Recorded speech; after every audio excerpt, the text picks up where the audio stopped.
Exercise 7.2 of chapter Lines and Angle.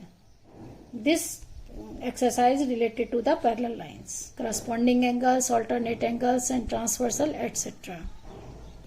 अब इस exercise में क्या आएगा, parallel lines.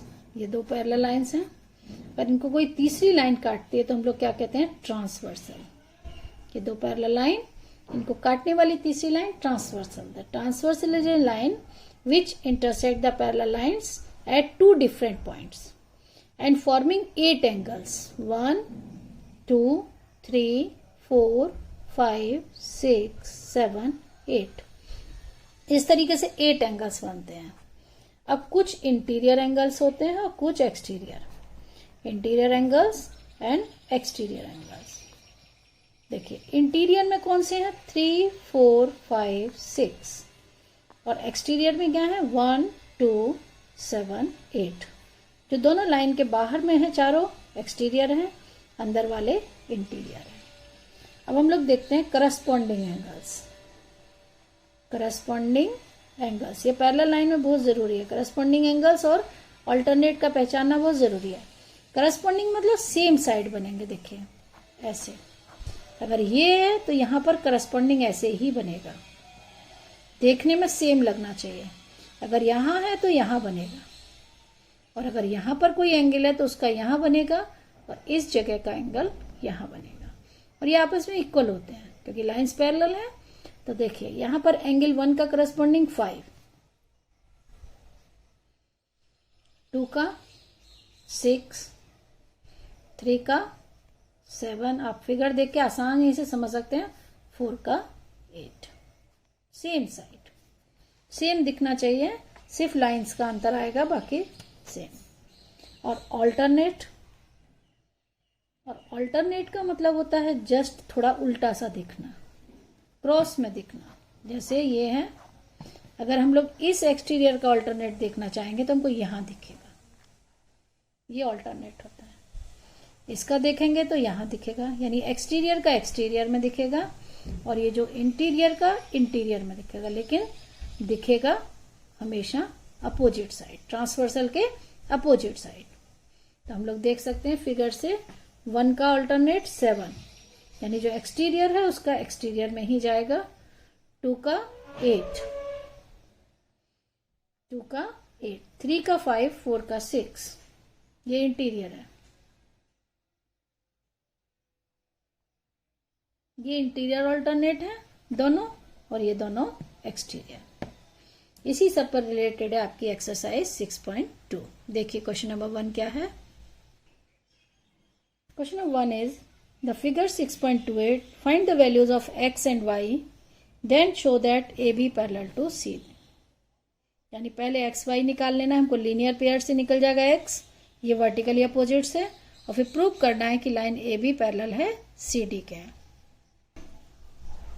x plus 50 degree equal to 180 degree. क्यों 180 होगा, लीनियर पेयर. हम लोग यहां लिख देंगे linear pair. x equal to 180 minus 50, x equal to 130 degree. And same y equal to 130 degree, क्योंकि ये कैसा दिख रहा है हमारा, वर्टिकली अपोजिट एंगल्स. जब x और y बराबर है, देखिए x इक्वल टू वाई, ये दोनों आपस में कैसे हैं, ऑल्टरनेट एंगल. ये दोनों आपस में कैसे बन रहे हैं, ऑल्टरनेट एंगल्स. और जब ऑल्टरनेट एंगल बराबर होते हैं तो लाइंस क्या होती हैं, parallel. Therefore AB parallel to CD. हो गया. Question number 2. क्वेश्चन नंबर 2 में कह रहा है, फिगर में दिया है AB parallel to CD and CD parallel to EF, यानी तीनों लाइन आपस में पैरेलल है. y और z का रेशियो दिया है 3:7, y/z 3:7. फाइंड x, हमको ये एंगल निकालना है. Okay, y/z 3:7. अब देखिए y का एक वर्टिकली अपोजिट हमको यहां डाल देते हैं w. एक एक्स्ट्रा एंगल हम यहां डालेंगे w. देखिए y equal to w, vertically opposite angle. अब हम लोग कह सकते हैं कि W plus z equal to 180 degree, क्योंकि को इंटीरियर एंगल्स का सम 180 होता है। ये प्रॉपर्टी हम बताना भूल गए। जब भी पैरेलल लाइंस होती हैं तो इसके दो को इंटीरियर जो होते हैं इन दोनों का सम 180 होता है। तीसरी प्रॉपर्टी है पैरेलल लाइंस की कि इन दोनों का सम 180, इन दोनों का भी 180 होता है। तो उसी प्रॉपर्टी पर हम लोग इस क्वेश्चन को बना रहे हैं। X W plus Z 180। अब हम लोग क्या करेंगे कि यहां पर y इज टू जेड 3:7 है, तो इसी क्वेश्चन को पहले यहां आगे बढ़ाते हैं। y इक्वल टू 3a और z equal to 7a। Okay, y equal to 3a 7a। अब यहां पर हम लोग क्या करेंगे कि जो y है वो w हो गया, तो w भी कितना हो जाएगा, y है आपका 3 है तो w भी 3 है। ये लाइन यहां लिख के अब यहां पुट करेंगे value 3a plus 7a equal to 180 degree, यानी 10a equal to 180 degree, a equal to 18 degree. जब a 18 निकल जाएगा तो आपका y कितना हो गया 3a, 3 इंटू 18 54 डिग्री। ठीक है। अब फिर x देखिए x इक्वल टू w भी होगा, ऑल्टरनेट है, लेकिन x प्लस वाई का सम भी 180 होगा क्योंकि को इंटीरियर एंगल्स हैं। तो लिखेंगे x plus y equal to 180 degree, लिख देंगे को इंटीरियर एंगल्स। तो y की जगह 54 डालेंगे, माइनस कर दो, कितना आएगा 180 minus 54 only 126 degree, x equal to 126 degree. Question number 3, in the figure A B parallel to C D. इसमें भी देखिए दोनों लाइन पैरेलल दी हैं। E F perpendicular on C D, ये 90 डिग्री है। जीईडी 126 डिग्री, जीईडी यानी ये पूरा 126 है। और हमको निकालना क्या है, ए जी ई ये निकालना है, जी ई एफ ये निकालना है, और एफ जी ई कहां पर है, ये वाला। ये तीन एंगल निकालने हैं, निकल जाएंगे आसानी से। देखिए यही फिगर है और ये दोनों चीज दी हुई है, निकालना है हमको ये। अब देखिए जीईडी ये पूरा एंगल है, इसका ऑल्टरनेट कहाँ बनेगा, ये बनेगा। दिख रहा है दोनों ऑल्टरनेट है, तो हम लोग लिख सकते हैं angle G E D equal to angle A G E, और रीजन में डाल देंगे alternate angles. Therefore A G E equal to 126 degree. अगर ये 126 है तो ये भी 126 है। अब हमको निकालना है GEF, ये वाला बीच वाला। तो जब ये पूरा 126 है, इसमें से 90 माइनस कर दें, ये आ जाएगा। लिखेंगे angle GEF equal to angle GED minus FED, 126 degree minus 90, it is equal to the 36। और थर्ड कौन सा है, FGE, ये वाला। तो ये तो लीनियर पेयर से ही निकल जाएगा, इन दोनों का सम 180 होगा, या फिर ये इसका ऑल्टरनेट होता, लेकिन हम लीनियर पेयर से निकालते हैं।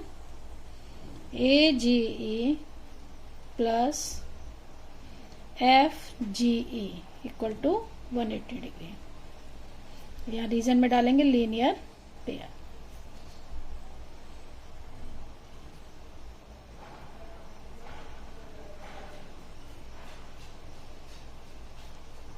FGE क्या आ जाएगा, 180 minus 126,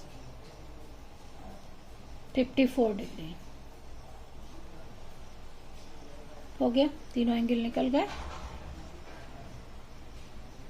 next question, question number 4, PQ parallel to ST। देखिए लाइन इसके पैरेलल दी हुई है, PQ parallel to ST, PQR 110, RST 130 degree, QRS निकालना है, यानी ये बीच वाला एंगल निकालना है। ठीक है, निकालते हैं। ये फिगर दिया हुआ है, PQ लाइन और ये दोनों आपस में क्या है, पैरेलल है। हम लोग एक लाइन ड्रॉ करेंगे थ्रू R। मान लो हम लोगों ने AB एक लाइन ड्रॉ कर ली, लिखेंगे draw A B parallel to P Q parallel to S T. तीनों तो पैरेलल हो गए आपस में। अब हमको ये एंगल फाइंड करना है। सपोज ये एंगल एक्स है, ठीक है।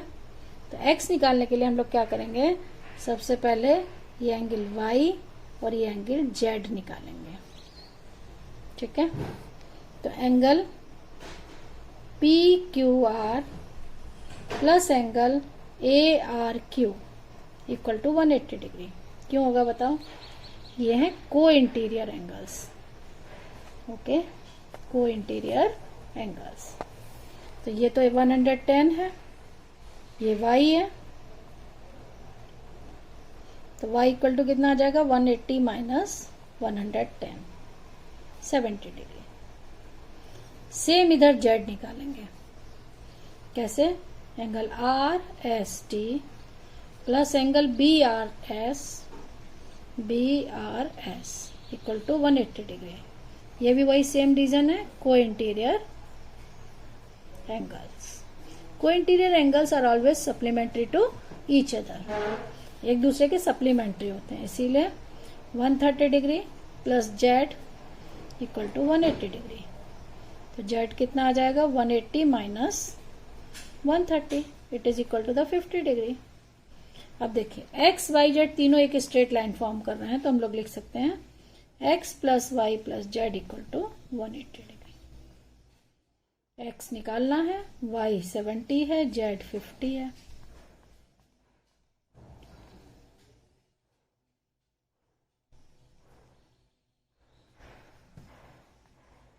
कितना आ गया, x equal to 180 minus 20, 60 degree.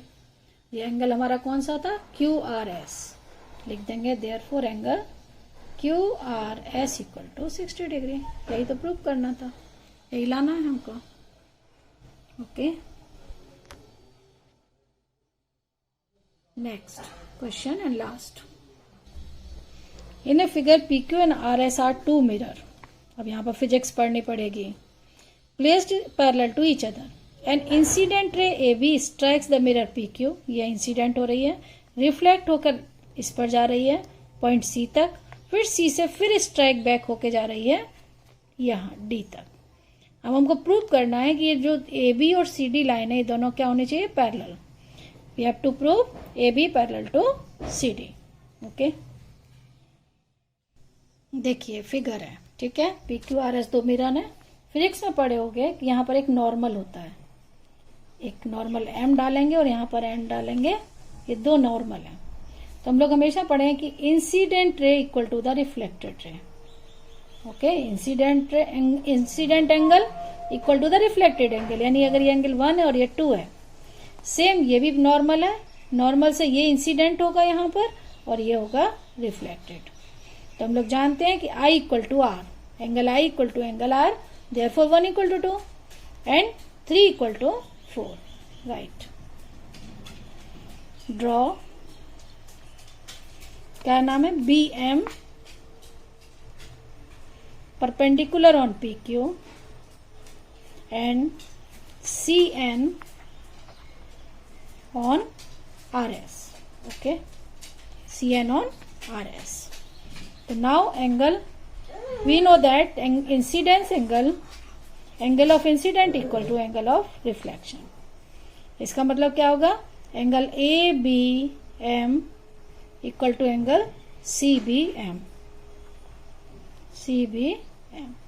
यानी angle 1 equal to angle 2। This is the equation number 1। और जब दूसरा परपेंडिकुलर तो B C N equal to angle D C N,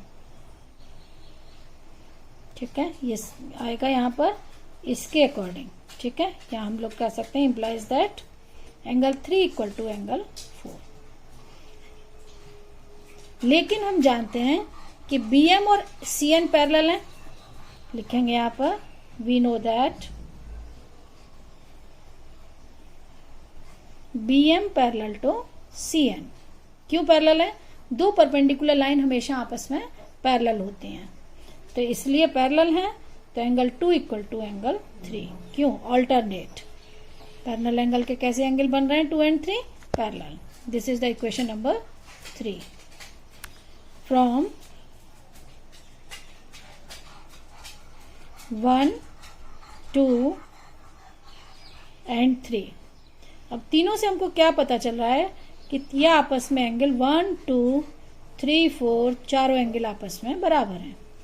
भाई 1 2 के बराबर है, 2 3 के बराबर है, 3 इक्वल टू 4 है, तो चारों एंगल बराबर है. तो हम लोग कह सकते हैं सम ऑफ एनी टू एंगल यानी 1 + 2 इक्वल टू 3 + 4. भाई किसी भी दो का सम 2 के बराबर हो सकता है. जब 1 + 2 यानी angle A B C equal to angle B C D. अब ये दोनों एंगल आपस में इक्वल है तो कैसे फॉर्म कर रहे हैं ऑल्टरनेट. ये भी क्या है लिखेंगे they are forming alternate angles. और जब ऑल्टरनेट एंगल बराबर होते हैं तो लाइंस क्या होती हैं parallel. A B parallel to C D. Therefore यही प्रूव करना था हमको. ठीक है.